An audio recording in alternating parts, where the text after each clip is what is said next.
man you're here for, the man who's had quite a year so far already, the one, the only, Conan O'Brien!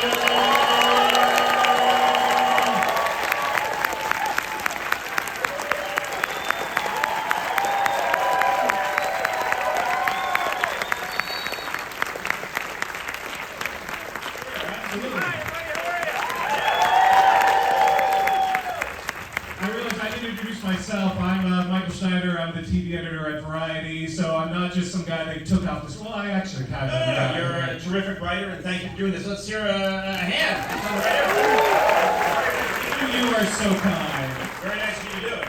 So, how fucking dreamy is What's Javier like Bardem? I know, it's too late. I already screwed it up. Okay. How dreamy is that Javier Bardem? Yeah, it's Javier. Which I learned very quickly. That was a gift. He, this season we've got some ringers that stepped in at various points, and that was, Javier said, when I interviewed him in the States, I would love to show you Madrid sometime. And I thought, A-list movie star, he's saying that just to get out of the podcast. We're done. I just want to get back in my town car and get back to the hotel and leave. And sure enough, the minute he heard that I might even be going to Spain, he said, I want in. We were just going to shoot one thing with him, and he just kept saying more. And he is, he's just a dream. I mean, it's just, he's so funny. And you could, I mean, we are doing a lot of improv together, and in that scene where we're mirroring, we're eating with each other, I'll do a little thing, he'll pick up on it, then he'll do a little thing, and you just think, this is like the greatest UCB partner to ever have. You know, he's fantastic, he's amazing. Yes, country for this old man. Yes, yeah. There you go. So how much of that do you plan on with him when you were doing these segments? Did you know you were going to end up doing some improv like that, or did it just kind of happen? Well, first of all, I have to come clean. We have, and they're here, the amazing, this team, Mike Sweeney and Jesse Gaskell and Jose Arroyo are here, who work very hard. You guys should stand. Come on, stand up. Come on. Oh, they're not here. All right. Hey, Jesse, how are you? Good to see you. And there's Jose right there, also known as Dr. Arroyo. Sitting in the back. That's such a typical writer thing, though. They're like, really? No, never. Yeah, but just try and cut him out of the process. Writer's Guild on the phone. But they work really hard coming up with different scenarios and doing a lot of the research. They also came up with the pork casso bit, which I insisted they cut and thought they had cut until I'm sitting here in the audience tonight, and next to Mike Sweeney, and I see him put his head in his hand because he suddenly realizes he told me he cut it and he didn't. I loved it. The soul leaving your body. Yeah, it really did leave my body. No one saw you leave. It's okay. Anyway, yeah, from this angle, it'll be more exciting. Two guys with microphones. A series. But yeah, they work really hard, and we have just an incredible operation that we've been honing. It started with, I mean, really even before Conan Without Borders, it started on the old late night show with Finland, and then it's been a trajectory of trying to do more and more of these shows, Conan Without Borders, and then doing them for Max, where we could keep elevating the look, have access to some more people, and it's been a journey, but it's been a lot of people that have helped along the way. So Jeff Ross is here, who's the executive producer who makes it all happen. We just we're very blessed. We have, there's a guy who's here tonight who really, you could be anywhere in the world and you could say, I need a wizard's hat made of caramel. You could be in Bahrain. You could say, I need a Harry Potter wizard's hat made of caramel. And he'll say, okay, and he'll run out and he'll come back 20 minutes later with it. I don't know how he does it, but it's Jason Chalemi, and he's here. And it's a ray of fun. It's just pure fear of you. Fear of my displeasure. So we come up with various scenarios, and then there's a lot of me, I would say it's a healthy mix of me getting into situations, and my favorite thing is to not get a reaction from people who are from another land and horrified. Well, I gotta imagine why is Jane Lynch here tormenting us? They just don't know. They don't know. And I love those. That's one of my favorite things. I gotta imagine going back and watching some of the footage that you probably didn't see some of those reactions in the moment, right, until later you see the eye rolls or the certain things where people are like. My favorite is just staring in disbelief, and also sometimes just glassy-eyed. What's wrong with that man? And those are some of my favorite reactions. How do you know how to pick so the civilians that you start with when you talk to on the podcast and you decide, okay, this is a good person to feature on the show? Yep. The civilian Javier, for example, in the beginning, yep, he actually had some chops. I mean, the whole. Well, they're great. The people that we've found so far, last season and this season, they're all, it helps so much, and I'm very blessed that I have fans that are good-natured and funny, and they invariably are willing to give things a go, and they have a good heart. That just seems to be what translates. So Aaron Blair we call him Blay, he will do some research. He did it for a long time with his sister. She was working on the show, and she moved to help me out here. No one cares. Pardon me. No one really cares what she meant. Very granular. People you are. I'm pretty sure she's in like Minnesota. What's that? Michigan? That's one of those M1s where you fly over and you look down. When did she move, and how's her new place? Nice, really nice. It's made of cinder blocks. And it's held together with molten cheese. Anyway, they they do the research. We have people that call in and say, or call in, such an idiot. People that contact us on the computer. They call us through the computer, said the old idiot. And then we proceed to, there's a weeding process, and then I talk to them. And then we can kind of figure out who would be a good person to visit. And you can just tell, okay, airline pilot, and he seems like he has a great sense of humor, and he seems really sweet, and I could learn, that would be a good segment. You kind of learn which would make a good segment. So what comes first? Do you decide where you want to go, and then you start to reach out to It all sort of starts to congeal. I love the word congeal. It congeals. Get another angle. It's good. It's going to make it Pulitzer with that one. Not the Pulitzer you're thinking of. There's another Pulitzer. It's Lily Pulitzer, the just might. That's really clever if you know fashion. Eats Picasso anytime. Anyway, I don't know where I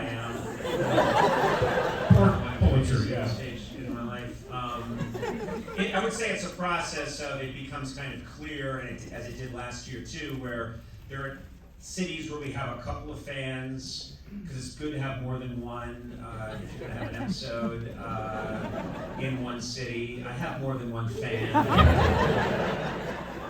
We're down to 7 now since the accident. I don't know why you're laughing at that. I know they made a bicycle built for 35, but they did. They're all in one bike. The point is, I don't have a point. There's no point to any of this. There's a lot of babble, and then the cameras are rolling, and then we cut it down, and we make a show. Make TV. Yeah, Make and magic. it says, that'll fill time. But so you sort of, at the same time, you're finding your fans, you're also deciding, okay, It's a Spain makes process. sense. Yes, And and then there's a lot of arguing and a lot of, but generally it comes down to, then we arrive, we make all our plans. Oh, it's key to get a good fixer in every city. around the world, and we've been very lucky at that, and that's Jason's department. He always finds these really amazing people who say, I know what to do. Nope, you don't want to go there, you want to go here. You want to do this? Nope, you don't want to do that. And so you need local people to tell you how to do this. And that's how you stayed out of jail all these years. Or did I? Watch episode 3. This season, Austria. But nonetheless, how many people do you bring out to these? How big is your crew versus working with the local crews? Well, I think.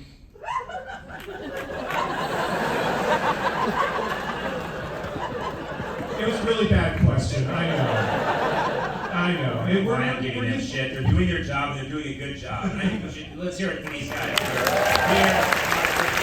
Here, forever.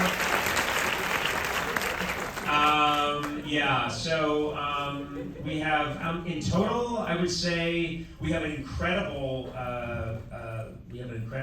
unit of sound and 2 camera people who are absolutely amazing. And I don't know who's here. Who's here, Jason? Do you know who's here?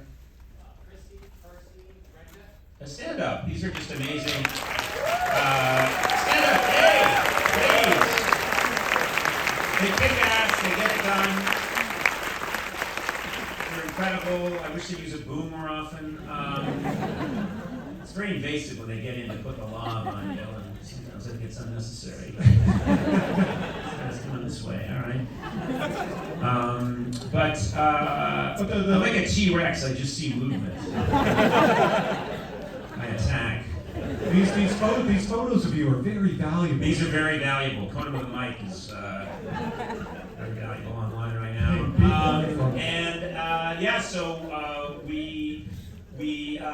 There's a real endurance to it too. Sometimes we have very long days. We did one day with Javier, and that was a lot of stuff. There's a lot of stuff you didn't even see, but I couldn't believe it. I kept thinking he's just gonna say, okay, that's enough.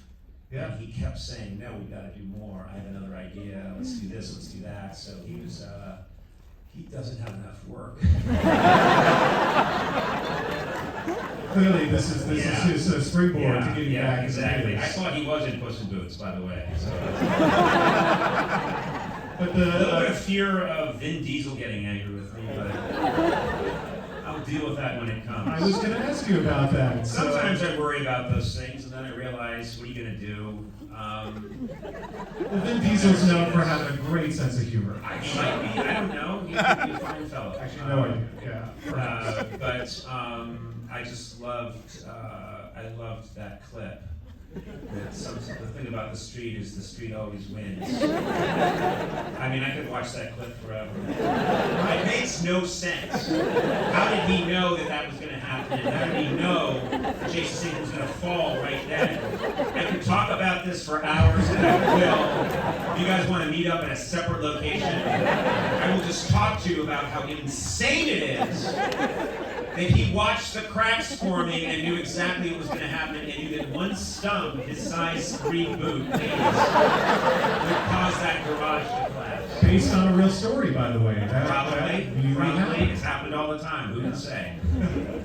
I hope, by the way, that ad that you voiced actually does I think air. it's going to air. I'm going to make. Because that's one of my favorite things, is when you actually go and you appear on local TV shows in other countries, and then you end up actually appearing on those shows in local territories. And I always wonder, do the people know who you are in those? Strangest thing I ever did was there was a guy who kind of looked a little like a German. I did this way back in the early 2000s, I think. He looked like a German David Letterman, sort of, and he had little glasses like Dave, and his name is Harold Schmidt, and he had the Harold Schmidt show in Cologne, and I was in Germany doing some stuff, and he invited me on, and I went on the Harold Schmidt show, and he had copied Dave's set exactly.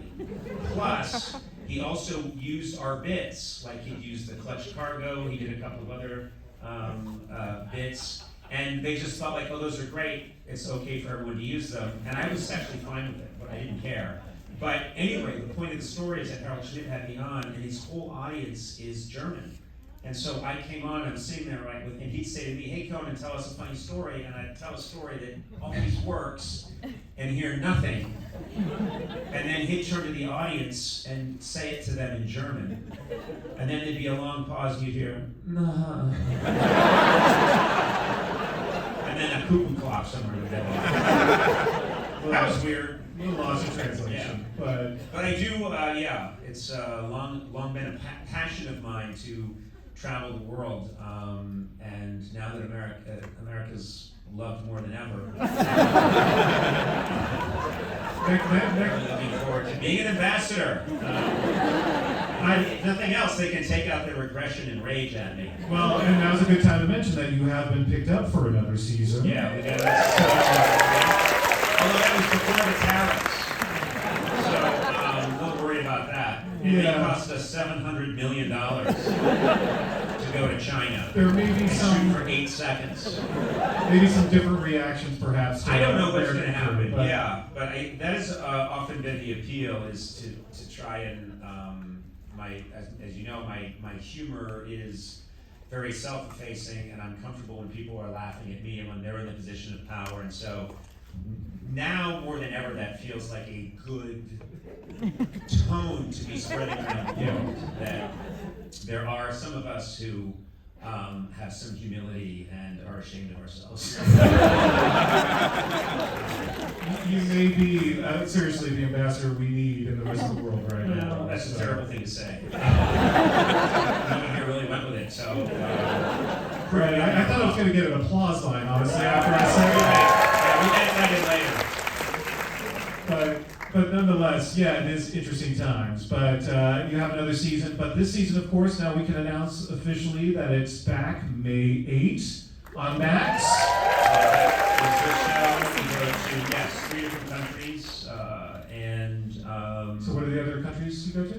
we go to, it's a fascinating question. Austria is the third one, and then, of course, the country, yes, New Zealand. Thank you, Jesse Gaskell.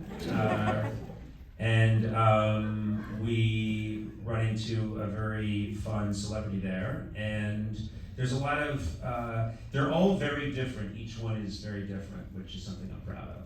Each one has a completely different look, and my goal has always been, because travel show is such a popular genre, and I always thought I wanted to do a travel show where you know less about the country afterwards than you did going in, and I also have a lot of envy because I watch the other travel shows where they're just tasting delicious food. And I'm like, this is incredible! And cut back to 5-star hotel, and we're running around, and people are putting Don Quixote mustache and beard on me with bad glue. Bad glue, I don't know why, burned terribly.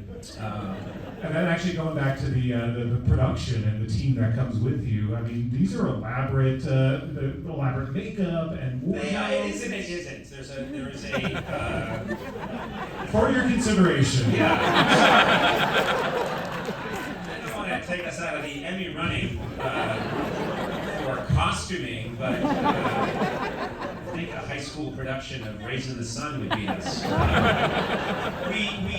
the costuming is very good, but the makeup sometimes is, I'll literally be standing in a jungle or in an olive grove, and people will be putting a very fake beard on me, and it can feel very much like we're going to be arrested.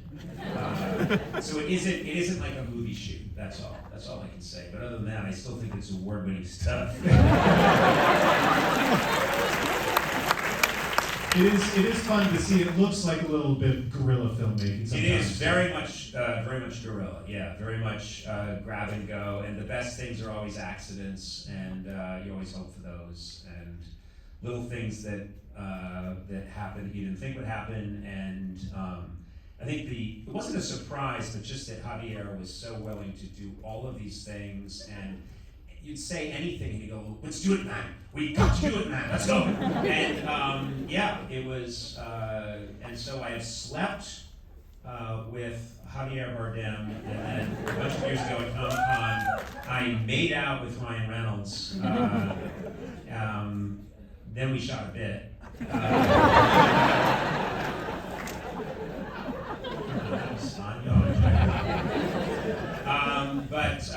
Yeah, I have these experiences that so many people on my staff envy, and it's just, they're like, wait a minute, you got to sleep with Javier Bardem? I'm like, yeah, no, we were doing a bit. And I'm like, you idiot. 4 different positions. Yes, it was great. exactly. Yeah, it was wonderful. And he also managed, there was a moment where he was kind of analyzing you as well. You almost had a He therapy did. No, he made segment. me eat that pig's tail and then completely broke down everything that's wrong with me. Which is really a beautiful moment because he's what's funny about it is that it's true.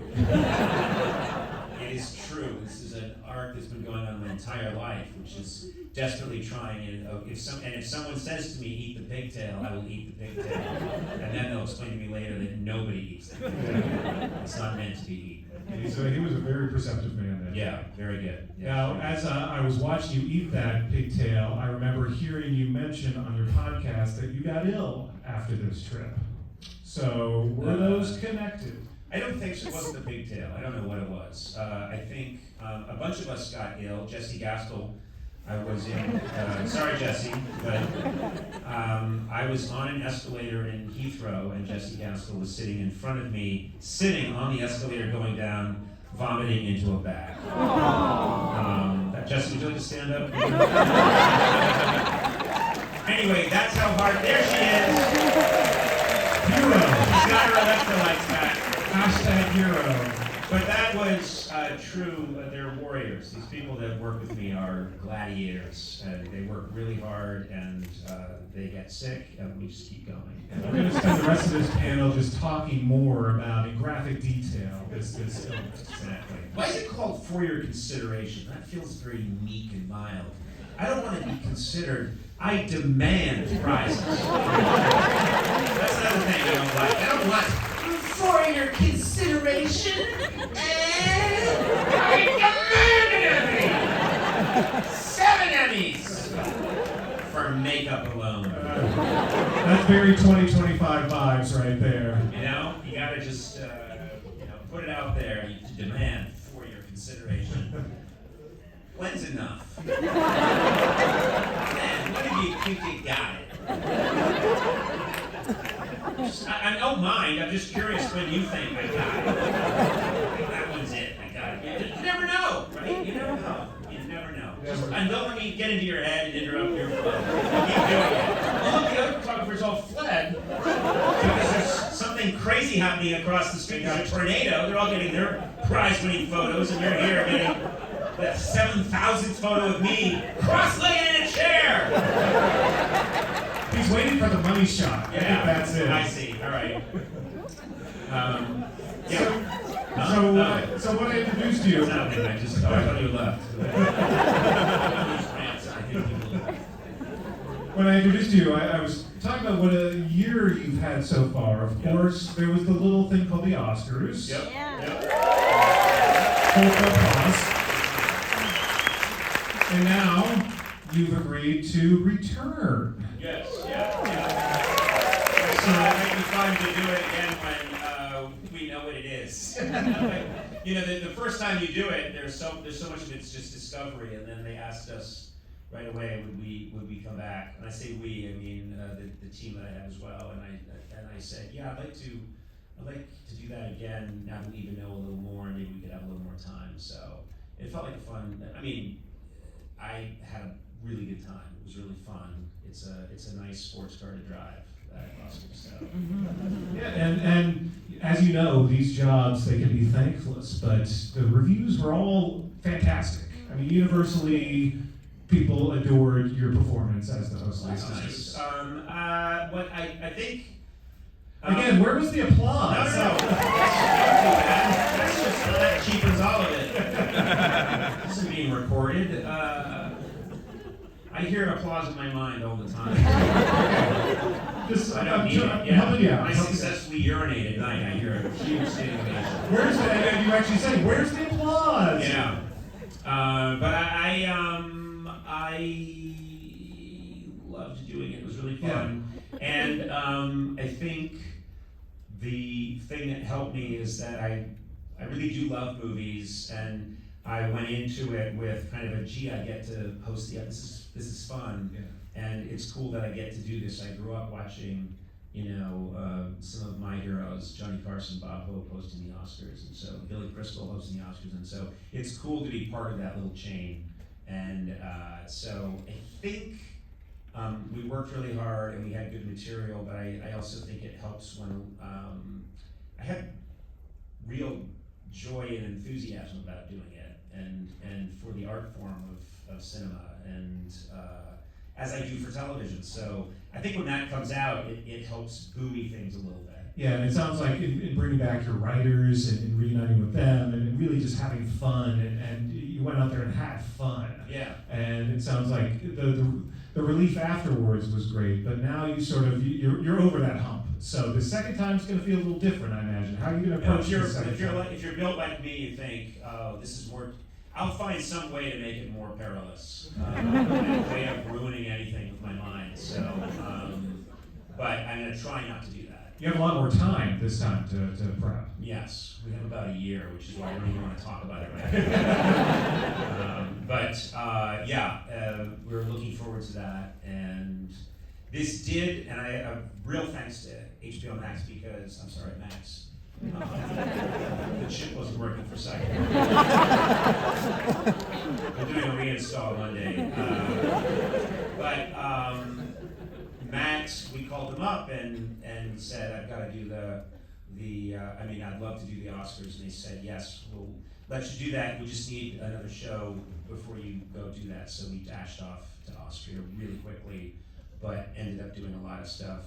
We did that show in 2 sections. We did it for a little bit, and then for family reasons, we had to break it off, and then went back and finished it. So the other thing that you premiered at Sundance is you're in a film, and this is sort of a departure for you. You've got a Okay, now it's trading well. It's pretty lackluster applause. Wait till I'd they rather see. not get it than get, This guy looked like he was just keeping a fly away. Sorry, but there was no life in your.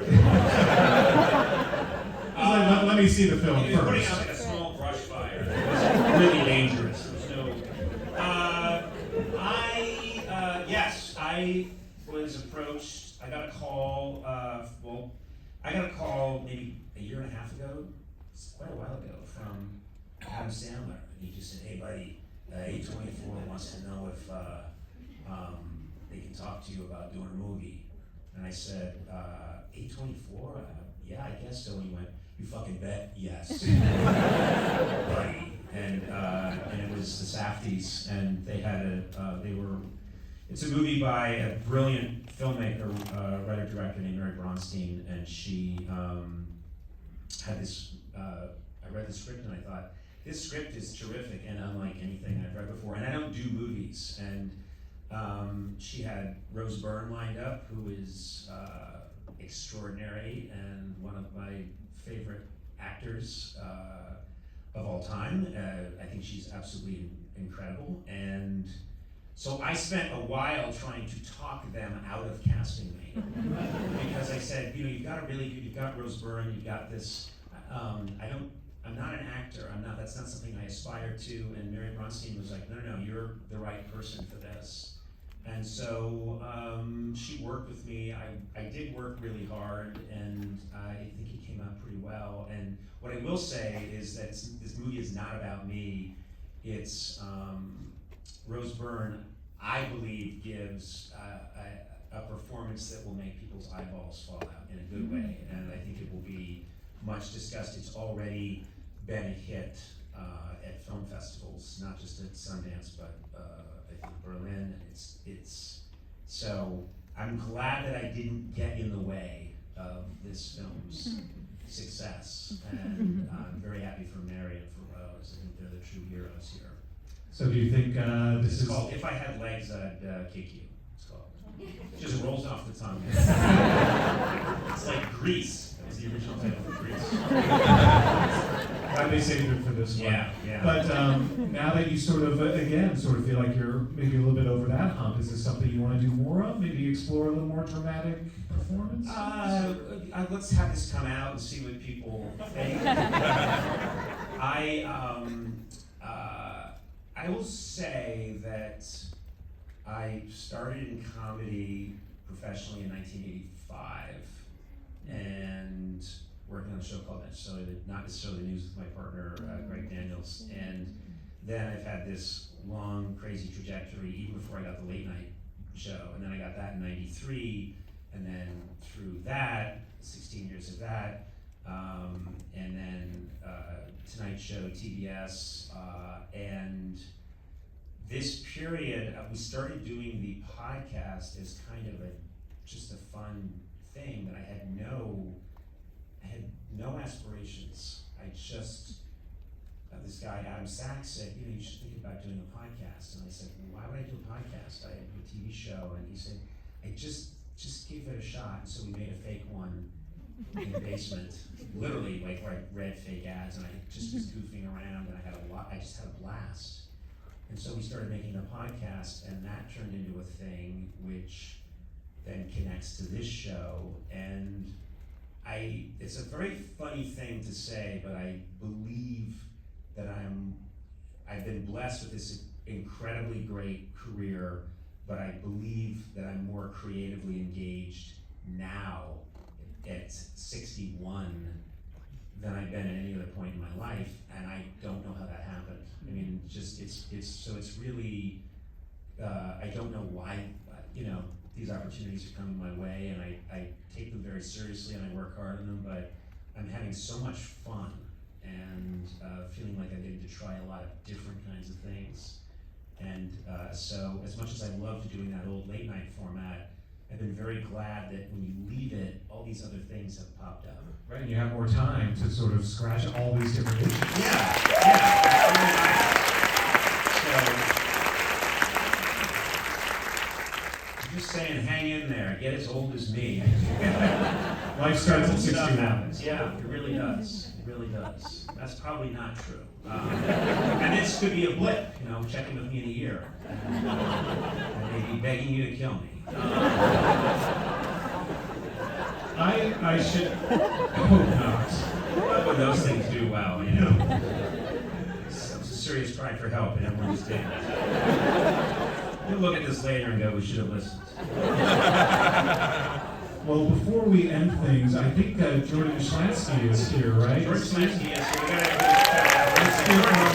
Here he is.